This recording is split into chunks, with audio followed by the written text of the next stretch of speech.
Hola, esta es la clase de ejercicios preliminares de organización del computador 2.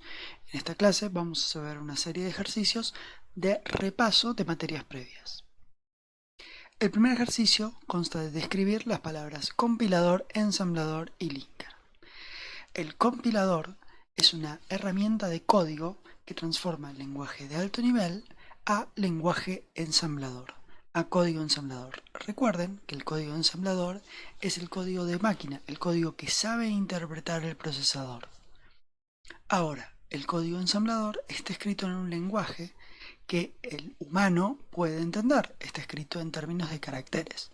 Este código no puede ser directamente interpretado por el procesador, por lo tanto aparece la figura del ensamblador, el cual se encarga de tomar este código en lenguaje ensamblador, es decir, este código en términos de caracteres que representan instrucciones, y lo traduce a código de máquina. Este código de máquina sí es un código binario, ¿sí?, que se guarda como un código que se denomina código objeto y que en particular resuelve los nombres, los símbolos y traduce estos caracteres a instrucciones que el procesador sí pueda entender. Ahora bien, estos objetos de código no pueden ser ejecutados directamente por un sistema operativo. Para esto existe el linker. El linker se encarga de tomar estos archivos objeto, estos archivos binarios, y transformarlos en un ejecutable, en código ejecutable. Muy bien, el siguiente ejercicio nos pide describir cómo se almacenan los datos en memoria, en términos de Big Endian y Little Endian, ¿sí? Ahora, para entender cómo resolver este ejercicio tenemos que entender qué significan estos chirimbolos que dice el ejercicio. Justamente, si vemos en detalle, vamos a ver que dice dB, dW, dQ y dB. Estos nombres indican que vamos a guardar distintos tamaños de datos en distintas posiciones. Hay que entender que el ensamblador tiene instrucciones, resuelve instrucciones y además resuelve un conjunto de pseudo instrucciones. Estas pseudo instrucciones no son ejecutadas por el procesador, es decir, no se traducen a instrucciones que van a ser ejecutadas finalmente por el procesador, sino que son interpretadas por el programa ensamblador para definir memoria, para definir partes de mi propio programa, básicamente. Si tomamos alguna de estas instrucciones, de estas pseudo instrucciones, vamos a ver que la primera define bytes, la siguiente define words, la siguiente dwords y la última qwords, es decir, 8 bits, 16 bits, 32 y 64 bits. Por otro lado, cuando hablamos de Big Endian y de Little Endian, hablamos de interpretar la posición más significativa y menos significativa de los datos que estamos guardando. Cuando hablamos de Big Endian, estamos hablando de guardar el dato en el mismo orden en que aparece en la interpretación normal del número, es decir, primero dibujamos los caracteres más significativos y luego, por último, los menos significativos. Así es como guardamos memoria.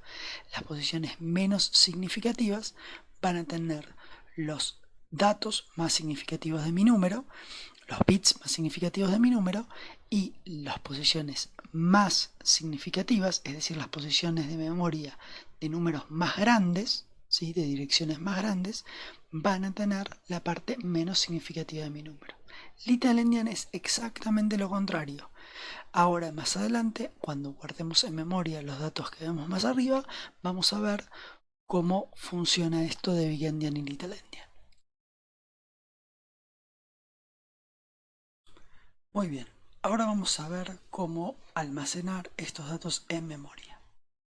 En primer lugar, vamos a ver que tenemos la lista de casos que tenemos que resolver y vamos a pensar cómo guardarlos en memoria. Arriba de todo vamos a ver representada la memoria. El más a la derecha significa que las posiciones más significativas de memoria, es decir, numéricamente más grandes, están a la derecha, mientras que a la izquierda están las posiciones más chicas de memoria. Cada unidad direccionable ocupa exactamente un byte. Bien, Si nos pide que guardemos un byte, en este caso, vamos a guardarlo tanto en Big Endian como en Little Endian de la misma forma. Vamos a guardar un byte en Big Endian y un byte en Little Endian. Es decir, vamos a ocupar una unidad direccionable. En el siguiente caso, nos pide guardar 2 bytes uno seguido del otro. Primero nos pide guardar el 1, 2 y luego el 3, 4. En este caso, al igual que en Big Endian y en Little Endian, vamos a guardar un byte seguido del otro. Es decir, primero el 1, 2 y luego el 3, 4.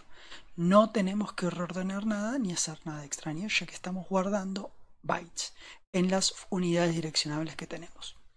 Ahora, cuando nuestro número, el que queremos almacenar, ocupa más de una unidad direccionable, como es el caso de un Word, que ocupa 16 bits, es decir, 2 unidades direccionables de 8 bits, es decir, 2 bytes, vamos a tener que guardarlo de diferente manera, en Big Endian y en Little Endian. En Big Endian lo vamos a guardar de la misma manera en que está representado el número, es decir, primero vas a guardar el 1, 2 y luego el 3, 4. En Little Endian pasa lo contrario. Primero vamos a guardar la parte menos significativa del número, es decir, el 3, 4, y luego vamos a guardar la parte más significativa del número, que es el 1, 2. Entonces, los bytes resultantes van a quedar ordenados a la inversa que en Big Endian. Muy bien, ahora, cuando nos toca guardar dos números de tamaño Word, vamos a tener que guardarlos uno seguido detrás del otro de manera ordenada como Big Endian. Es decir, vamos a guardar primero el primer número de manera ordenada y luego el segundo número de manera ordenada. Muy bien, en Big Endian pasa que los números quedan completamente ordenados uno detrás del otro. Cuando ordenamos la información en Little Endian, el primer número lo vamos a invertir y luego el siguiente número lo vamos a invertir. Es decir, vamos a invertirlos de a números, ya que la representación de Big Endian o Little Endian afecta exclusivamente al número que queremos almacenar. Muy bien, cuando queremos guardar ahora un número de 32 bits, este número va a estar guardado en Big Endian de manera ordenada y en Little Endian de manera a la inversa, es decir, los bits menos significativos están en las posiciones menos significativas, es decir, numéricamente más chicas de memoria, y los datos más significativos, las partes más significativas del número, están en los bytes más significativos de memoria, es decir, en las posiciones más altas de memoria. Lo mismo va a pasar si queremos guardar una serie de números de Word, ¿sí? Y lo mismo va a pasar si queremos guardar un DQ Word de manera invertida, tanto para Big Endian como para Little Endian. El último caso es el caso de guardar una string. En el caso que queremos guardar una string, la string va a estar representada por caracteres. Es decir, los números 1, 2, 3 y 4 no representan bytes, sino representan caracteres ASCII. Estos caracteres son representados por un número que corresponde a la codificación ASCII de ese número. En el caso del 1, del 2, del 3 y el 4 son los números, como se puede ver, 31, 32, 33 y 34 hexa. Ahora, estos números, tanto en Big Endian como en Little Endian, serán representados de la misma manera, ya que una string no tiene orden. El orden está dado justamente por los bytes dentro de la string. El siguiente ejercicio habla de representación de números. Nos pide representar los rangos de los números según diferentes precisiones, tanto en complemento a 2 como enteros sin signo. Como ya saben, los números de 8 bits pueden representarte en representación sin signo de 0 al 255 números representables. Ahora, cuando hablamos de con signo, representan del menos 128 al 127. Si extendemos la precisión a 16 y a 32 bits, podemos representar muchos más números.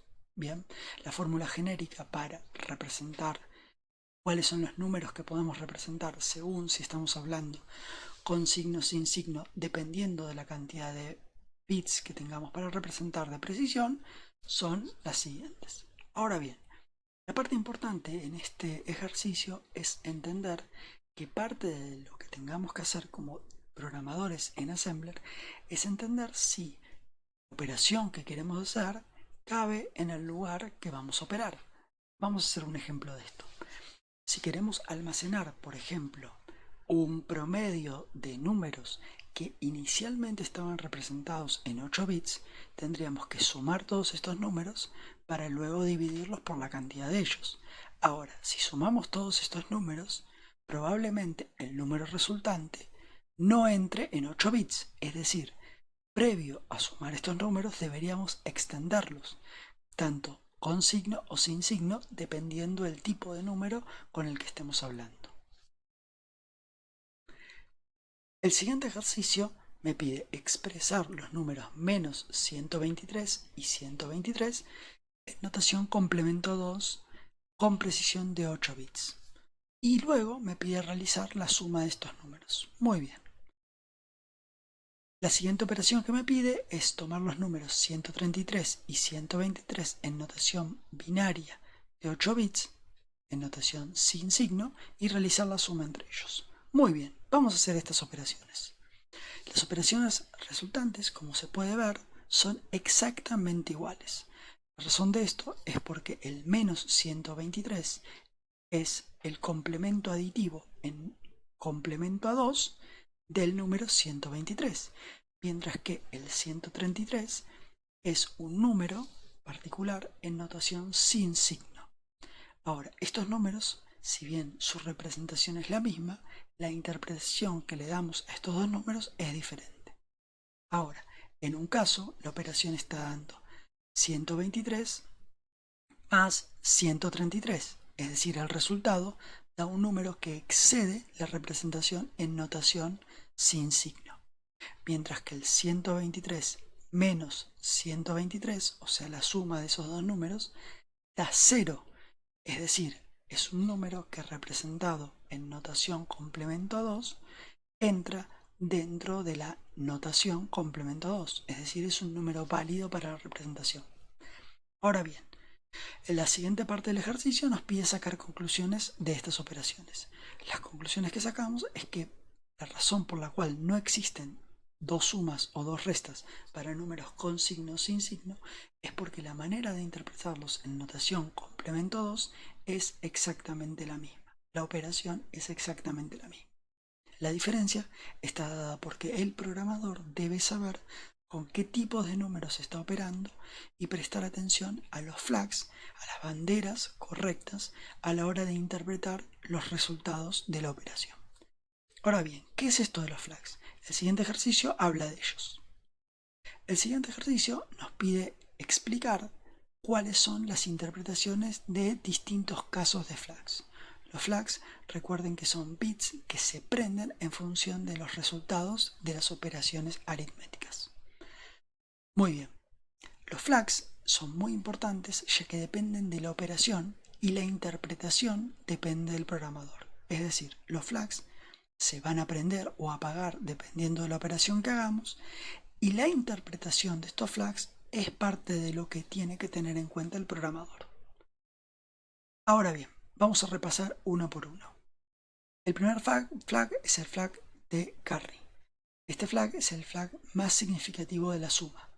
Cuando una suma da un número más grande que su representación, se prende el bit de carry. En términos generales, es como que nos pasamos de la representación en notación sin signo. Esta operación es la misma en el caso de la resta. La interpretación ahora es del borrow. En términos de la primaria, podríamos decir que es el caso de pedir prestado. El siguiente bit es el bit de overflow y este flag se interpreta como pasarse de la representación. Es decir, que el resultado de la operación está fuera de la representación. Este bit tiene particular atención en el caso de complemento 2. Se utiliza en el caso de complemento 2 para decir que estamos fuera de la representación. Un ejemplo en el cual el bit de overflow se prende es cuando, por ejemplo, estamos sumando dos números negativos y el resultado da un número positivo, interpretado en notación complemento 2 como positivo. En este caso, el número que da como resultado de la interpretación complemento 2 un número positivo es un resultado que está mal, ya que estamos inicialmente sumando dos números negativos y el resultado debería haber sido negativo. Pero como nos pasamos de la representación, nos dio un número positivo. El siguiente flag es el flag de paridad. Este bit en particular se utiliza en el caso de... se utiliza, por ejemplo, para código de corrección de errores. Antiguamente era utilizado con este fin. Es un bit que se interpreta de la siguiente manera. Cuenta la cantidad de bits en 1 y si la cantidad de bits en 1 es par, es decir, hay una cantidad par de unos prendidos en el número, entonces el bit de paridad se prende.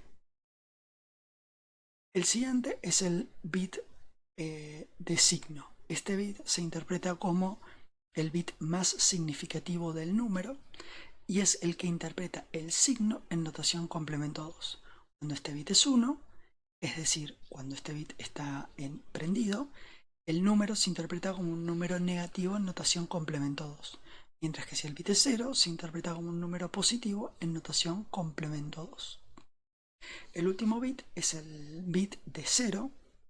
Este flag se utiliza muchísimo y es el flag que indica que el resultado de la operación dio 0. Ahora, todos estos bits, estos flags, no se interpretan directamente por el programador. Es decir, no existen las operaciones para tomar estos bits. Si bien existen, no se utilizan frecuentemente operaciones para tomar estos bits y utilizarlos para controlar el flujo de mi programa, es decir, tomar una decisión en función de estos bits. Sino en cambio se utilizan instrucciones especiales que codifican la interpretación de estos bits para realizar una determinada operación de salto. Por ejemplo, para entender si un número es mayor que otro, ya sea con signo o sin signo. El siguiente ejercicio habla de estos flags. Nos pide entender cuáles son las condiciones que activan esos flags de salto, esas instrucciones de salto. Las instrucciones de salto se utilizan luego de una instrucción de comparación. Es decir, primero se ejecuta una instrucción que compara dos valores. Esta instrucción setea los flags y luego se utiliza una instrucción de salto para determinar qué es el flujo, cómo va a cambiar el flujo de mi programa. Muy bien. Entonces, las instrucciones, por ejemplo, las primeras 4 que nos dicen, son instrucciones que se utilizan para comparar por mayor o menor según corresponda, para interpretar, cuando se interpreta el número sin signo. Las siguientes, a continuación, son para cuando interpretamos el número con signo, ¿sí? Ahora, noten un detalle que las primeras instrucciones, cuando interpretamos el número sin signo, utilizan como condición tener en cuenta el bit de carry y el bit de 0. Muy bien, cuando tomamos un número sin signo. Esto es lógico, ya que el bit de carry nos indica que nos pasamos cuando estamos hablando de un número sin signo. Ahora, cuando el número es con signo, es decir, el número es interpretado como notación en complemento 2, los bits que se utilizan son tanto el overflow como el bit de signo. Muy bien. El otro conjunto de instrucciones a tener en cuenta es la instrucción JE, que toma el bit de 0 en 1, y JZ, que toma el bit de 0 en 1. Ambas toman la misma condición, ya que la primera compara por igualdad y la segunda por 0. La igualdad es lo mismo que 0, ya que la instrucción de comparación realiza una resta entre los operandos. Ahora vamos a hablar un poco de las instrucciones en sí. Las instrucciones o las operaciones que vamos a tener son muchísimas y en particular en arquitecturas complejas como las arquitecturas de Intel tenemos cientos de instrucciones. Estas instrucciones en general se buscan y se entienden y se repasan del manual. Ahora, antes de entrar en el manual y antes de ver de qué se tratan estas instrucciones en el manual y genéricamente, vamos a hablar un poco de los registros. Los registros que tenemos son los siguientes. Tenemos registros de 8 bits, de 16, de 32 y de 64 bits. El registro de 64 bits, RAX, es el registro básicamente que utilizamos todo el tiempo. La parte baja de este registro se renombra como EAX. ¿Okay? La parte baja del registro RAX es EAX y es de 32 bits. Ahora nuevamente, la parte baja de EAX se renombra como AX, que es la parte baja de 16 bits. Y la parte baja de 16 bits, de 8 bits del registro AX se dice AL. Esta es la manera de nombrar todos los registros de esta arquitectura. A continuación tenemos otros registros que son los registros multimedia, son los registros de SSE. Estos registros se denominan XMM. Los registros XMM son registros que utilizaremos más adelante cuando hablemos de instrucciones multimedias o instrucciones de SIMD. Muy bien, ahora vamos a hablar un poco de los modos de direccionamiento. Los modos de direccionamiento en Intel son bastante complejos, pero siguen la siguiente fórmula. Esta fórmula es la manera de entender un direccionamiento a memoria. Como vemos, está rodeada entre corchetes. Estos corchetes quieren decir que estamos accediendo a memoria. El direccionamiento base de Intel es un registro, ¿sí?, que estamos interpretándolo como RAX a R15. Luego le podemos adicionar, podemos sumarle un otro registro, otro valor, ¿sí?, y ese valor en particular lo podemos multiplicar por una escala. La escala solamente puede valer 1, 2, 4 u 8. No puede haber otros valores. Fíjense que en particular estos valores son shifts en memoria. Ahora, además le podemos sumar un desplazamiento, que es un valor constante de 32 bits. Este valor constante solamente puede ser hasta 32 bits y el número que le agreguemos se interpreta como un número con signo, es decir, un número en notación complemento 2, que es el signo extendido. A continuación vamos a hablar un poco de los manuales. Los manuales de Intel en particular tiene 3 manuales. Si bien estos manuales están partidos en diferentes secciones, los manuales son principalmente 3. El primer manual es el de arquitectura básica, donde nombra muchas de las cosas que estuvimos hablando en la clase de hoy. El segundo manual es el set de instrucciones, el manual de referencia de instrucciones. Es el manual del que hablaremos más adelante y describe una a una todas las instrucciones de la arquitectura. El último libro, el último manual, es un poco más complejo y hablaremos de este manual en la última parte de la materia, y es el manual de System Programming. Describe toda la infraestructura que provee el procesador para poder correr un sistema operativo en él. Muy bien. Ahora un poco de generalidad de las instrucciones. Las instrucciones generalmente toman 1 o 2 parámetros en Intel. Las que toman un parámetro, por ejemplo, podemos nombrar 2. Una instrucción que incrementa y otra que decrementa. La instrucción que incrementa, fíjense que estamos como pasando como parámetro una posición de memoria que está almacenada en RAX. Lo que va a hacer esta instrucción es incrementar en 1 el valor apuntado por el registro RAX. La siguiente es una instrucción que decrementa el valor de CX, o sea, del registro de 16 bits CX. Muy bien. Las siguientes 2 instrucciones, por ejemplo, son instrucciones de 2 parámetros. La primera es un move y la siguiente es un add. Fíjense que la primera instrucción, que es un move, mueve el registro R de X, el valor del registro R de X, a la posición de memoria apuntada por el mismo registro R de X.